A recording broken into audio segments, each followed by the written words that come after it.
மகாராணி அதோ மன்னன் தனது பரிவாரத்துடன் வந்து கொண்டிருக்கிறார் போல இருக்கிறது. ஆமா மகாராணி, கோபக்கார மன்னன் ஏற்கனவே ரஜினாவின் தலையை துடித்து விடுங்கள் என்று சொல்லலாம்.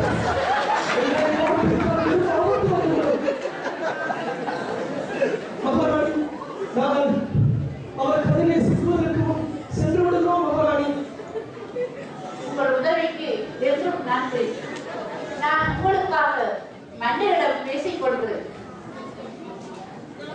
மாதா, இயேசு, ஆண்டவர் உங்களுக்கு கருணை புரிவாரா?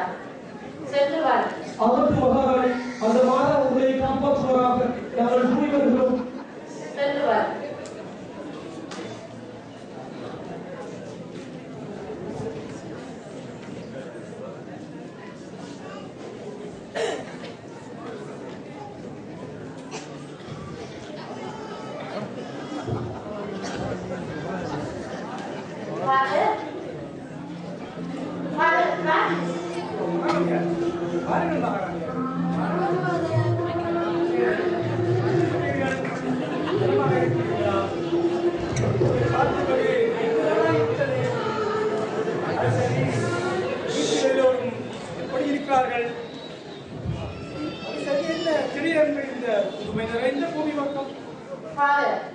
எனது இரு பிள்ளைகளும் கடன் நோயினால் பாதிக்கப்பட்டிருந்தார்கள்.